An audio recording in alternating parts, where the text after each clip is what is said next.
Hello, my name is George, and in today's video, we're diving into a complete beginner's guide to Todoist. It's one of the most powerful and easy to use task management tools out there. If you're just getting started with organizing your tasks, or you've used Todoist before and want to unlock its full potential, this video is for you. I'll show you how to create and manage tasks, organize everything into projects, set priorities and deadlines, and even collaborate with teammates or family members. We'll also take a look at how Todoist works across your devices. So whether you're on a computer or on the go with your phone, you will stay productive. Timestamps can be found below, so you can easily skip to the sections that matter most to you. And before we jump in, if you find this tutorial helpful and would like to support me and my channel, I've included my affiliate link for Todoist down in the description. This means that if you sign up through it, I may earn a small commission at no extra cost to you. Thank you very much, and now let's jump right in. First things first, click the link in the description and it will take you to Todoist.com.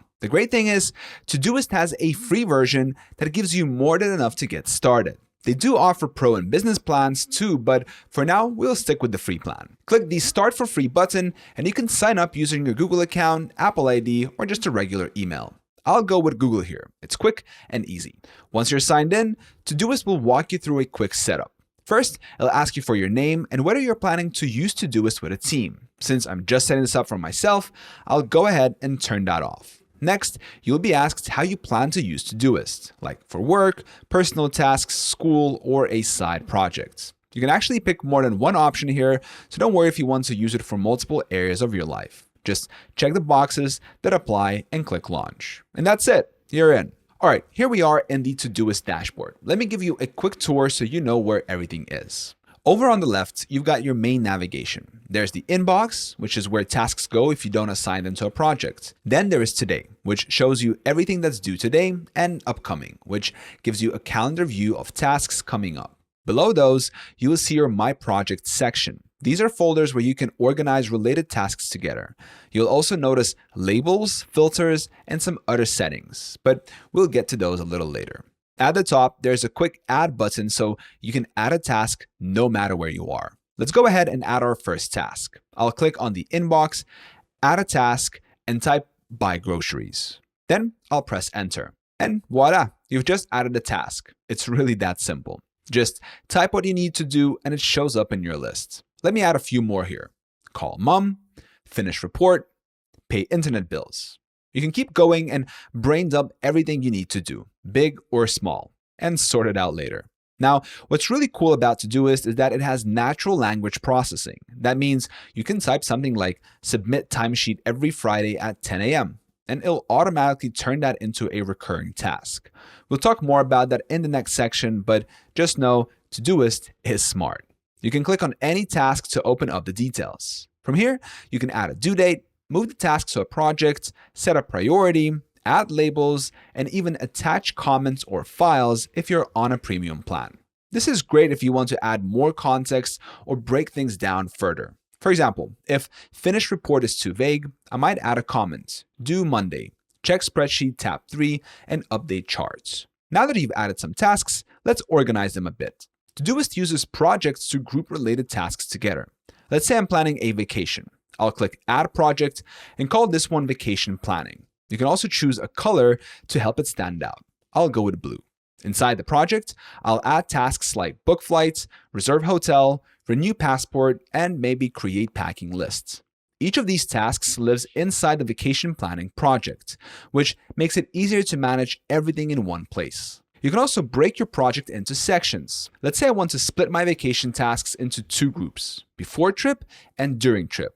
I'll click Add Section and create those two headers. Then I can just drag tasks underneath the right one. It's all drag and drop, really easy to move things around. All right, so here's a cool time saver in Todoist, templates. Think of them like pre-built blueprints for your projects. Instead of starting from scratch every time, you can use a template to get a jump start.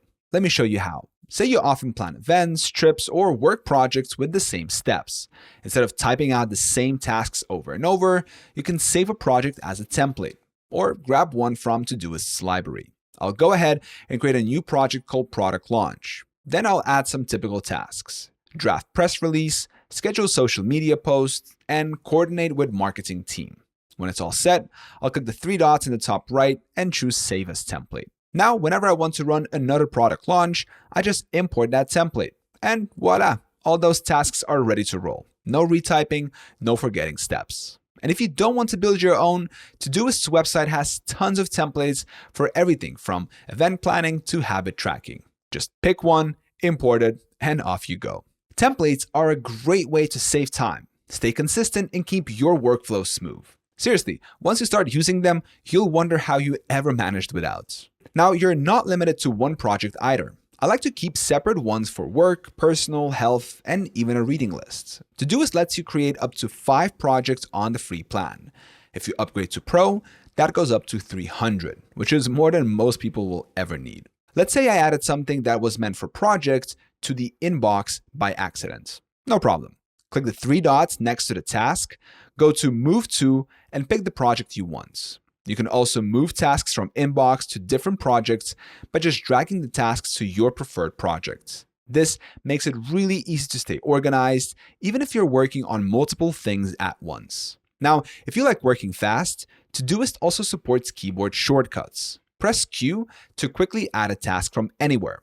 Once you complete a task, just press X or click the check mark. You can find a full list of shortcuts under Help, Keyboard Shortcuts. But once you learn a few, it really speeds things up. So far, we've learned how to add tasks using natural language, group them using projects and sections, move tasks between projects, and use keyboard shortcuts to work more efficiently. And now that we have some tasks added, let's make them even more useful by adding due dates. I'm going to click on this task, Finish Report, and open up details. Right here, there's a little calendar icon. I'll click that and just type tomorrow because, yeah, this report is due tomorrow. You see that? Todoist understands natural language. No fiddling with dropdowns or calendars. Just type what you'd say out loud. I hit enter and voila, your task is scheduled. Pretty easy. Let's try another one. I'll click on Pay Internet Bill, type in 3 days, and press enter. Instantly, it's scheduled. Todoist even shows the exact date so you can see it on your calendar. Want something more specific? Try typing next Tuesday at 9 a.m. Look at that. It locks it in right down to the time. Super helpful for things like meetings or appointments. Now, what if this task repeats? Like maybe you have a weekly report or a daily stand-up.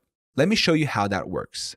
I'm creating a new task. Check team updates. Then I'll click the due date field and type every weekday at 8:30 a.m. And there it is. Todoist turns it into a recurring task. You see that little circular arrow icon next to the due date? That means it's repeating. Every weekday morning, this task will show up in your list. No need to retype it. This is good for routines, stuff like water plants or take out trash every Thursday. Let's try another. Submit timesheet. I'll type every Friday at 10 a.m.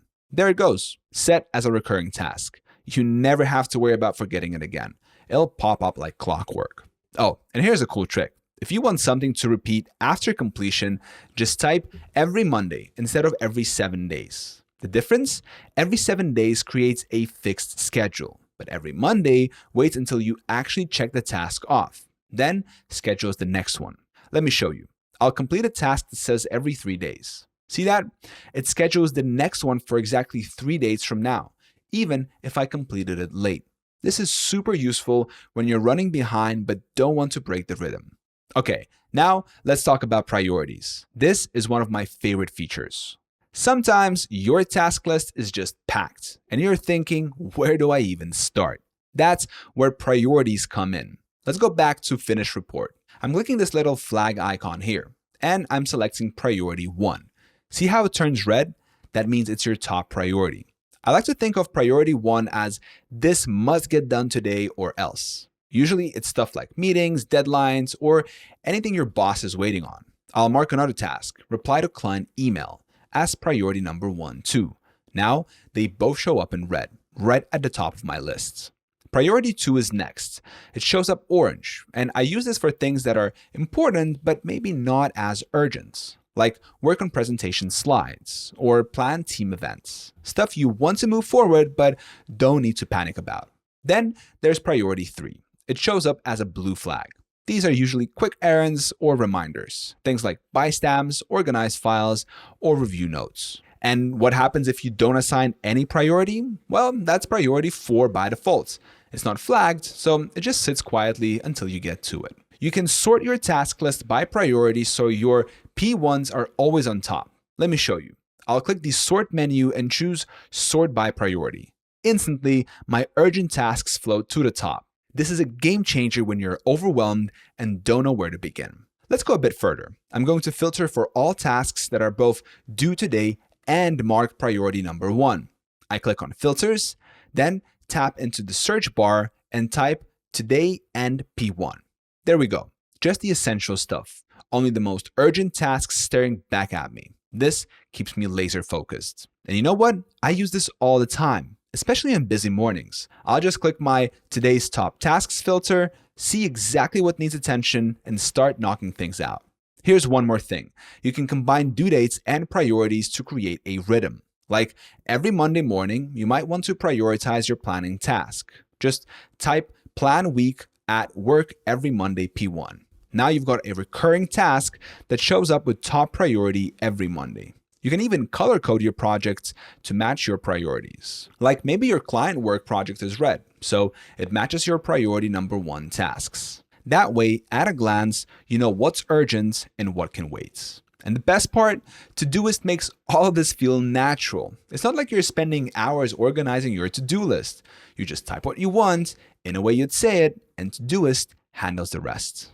So go ahead, try adding due dates, test out recurring tasks, play with the priorities. You'll see how quickly your to-do list goes from chaos to calm. Okay, now that we've got due dates and recurring tasks down, let's talk about reminders. These are super helpful if you want Todoist to actually remind you about something, because sometimes just having a task on your list isn't enough. Here's how it works. You open any task, and there's an option for reminders on the right side. Click that, and you can set a reminder to pop up at a specific time, like 15 minutes before a meeting, or right when something's due. If you're on the go, Todoist can even remind you based on location. For example, you can set a reminder to pick up dry cleaning when you get near the cleaners. That's pretty cool, right? One quick thing though, reminders are part of Todoist's premium plan, so you'll need to upgrade to use this feature. But if you do, it turns your task list into a real assistant, gently nudging you so you never forget important stuff. It's those little notifications that help you keep on track, especially when life gets busy. All right, so now that you've got the hang of tasks, due dates, priorities, and reminders, let's level up with some of Todoist's more powerful features: labels, filters, and collaboration. These are the tools that will really help you stay organized, especially if you're juggling multiple projects or working with a team. Let's kick things off with labels. Think of labels like tags. They let you group tasks across different projects. So I'll open up this task, reply to client emails. And right below where we added the due date earlier, you will see this little label icon. I'm going to click on that and type in @email. Now I can go into a completely different project, like my personal one, and tag a task there with the same label. Let's say send bank statements. I'll add the @email label to that one too. And here's the cool part. If I click on the label in the sidebar, Todoist instantly pulls up every task with that label, no matter where it's sorted. You see how that works? It's like creating a shortcut to see everything related to a certain topic or context. So let me give you a few real-life examples. I use labels like @calls for anything that involves a phone call, @errands for stuff I need to do outside, and @deepwork for those high-focus tasks I want to batch together. That way, when I'm in the zone or have 30 minutes to spare, I can just jump into the label view and knock out a bunch of similar tasks at once. And adding multiple labels? Totally allowed. I'll take this task, book dentist appointment, and tag it with both @health and @calls. Boom, done. All right, let's move on to filters. Now, filters are a little more advanced, but super powerful once you get a hang of them. Think of filters like smart searches. They let you pull tasks based on rules you set. Let me show you what I mean. Over on the left sidebar, I'll click on Filter and Label. Let's name this one High Priority Today. In the query box, I'll type Today and P1. That's Todoist shorthand for show me everything that's due today and marked as priority number 1. Oh, and here's a neat extra feature. When you're creating or editing a filter, you can assign it a color. Just click the color dot next to the filter's name and choose from a bunch of options: red, blue, green, purple, whatever works for you. Click add, and there it is. Now, anytime I want to focus just on today's priorities, I can come right here. Now, you can get really creative with this. Let's try another one. I'll click add filter again and type overdue. This one will show me any task I didn't get on time. You'll see it turns red in the task list, kind of like Todoist giving you a nudge. Hey, remember this one? You can also do filters like 7 days to see what's coming up for the week, or even something like @email and P2 if you want to combine labels and priorities. All right, now onto the best parts of Todoist, collaboration. Yep, Todoist isn't just for solo use. You can actually share projects with other people, assign tasks, and even comment back and forth like a mini chat. Let's say I've got a project called Team Launch Plan. I'll click on the project in the sidebar and then click on the share button in the top right. From here, I can type in an email address, let's say my teammate Jenny, and invite her to the project. Once she accepts, she can see all the tasks inside. And if I want her to take care of something specific, I'll just click on the task, then click Assign To and select her name. Now, this task has her avatar next to it, and she'll get a notification that it's hers to handle. You can also comment directly inside a task. Let's take this one, prepare presentation slides. I'll open it up and click the comment bubble. I'll type, let's use the new Q2 template. It's in the shared folder. If I want Jenny to see this immediately, I'll type @Jenny that tags her directly. She'll get a ping and can reply right there. This kind of back and forth is so helpful for keeping things out of email and all in one place. You can even attach files, images, or voice notes if you're on a premium plan. And yes, you can see a full activity log too. Click on the comment icon on top and then activity. You'll see a running timeline of who added what, who completed which task, and when everything happened. Super handy for tracking progress on shared work. Now, one more thing. Shared projects don't require your teammates to be on a paid plan. Anyone can join for free and still collaborate with you. That's a big win. All right, let's do a quick recap. We use labels to group tasks across different projects, like tagging all your email-related tasks together. We built filters to focus on what really matters, whether it's today's priorities or overdue items. And we learned how to share projects, assign tasks, and chat with team members without leaving Todoist. All right, let's wrap up by taking a quick look at how Todoist works on mobile. Because let's be honest, most of us aren't always sitting in front of a computer. Sometimes you're at the store, commuting, or just laying on the couch. And that's when the mobile app really comes in handy. So here's my phone. I've got the Todoist app installed and I'm going to open it up. Right away, it drops us into the Today view. This is perfect because it shows me exactly what I need to get done right now. It's clean, simple, and familiar, just like the desktop version. Now, let's say I want to add a new task on the go. Down at the bottom, there's a big red plus button. I'll type that and type buy a birthday gift. And look, it even understands natural language here too.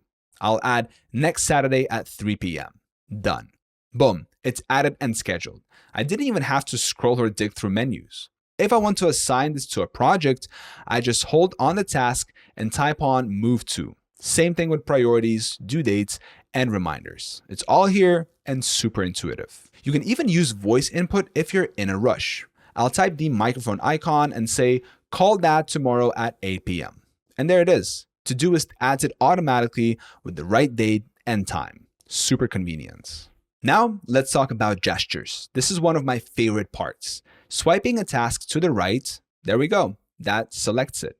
A menu appears at the bottom with a few options. Mark as complete, change priority, add a label, move to projects. All right there, just from a simple swipe. Now, swiping to the left brings up the reschedule and snooze options. Tapping tomorrow instantly pushes the task to the next day. These little shortcuts make it so fast to manage your day while you're out and about. You still get access to all the good stuff like filters, labels, and all your projects. Just tap browse in the bottom right corner to browse around. Everything syncs perfectly with your desktop so you're never out of step. And yes, there's even dark mode for those late night planning sessions. One last thing, notifications. Todoist can send push notifications for upcoming tasks, reminders, and deadlines. Just make sure you've enabled notifications in your phone settings, and you'll get helpful nudges right when you need them. And that's it. You've now seen how to get the most out of Todoist, from setting up your first task to managing your entire day on the go. If you haven't signed up yet for Todoist, make sure to use my link in the description to get started with Todoist today. I hope this tutorial was helpful. Thank you so much for watching, and I'll see you in the next one.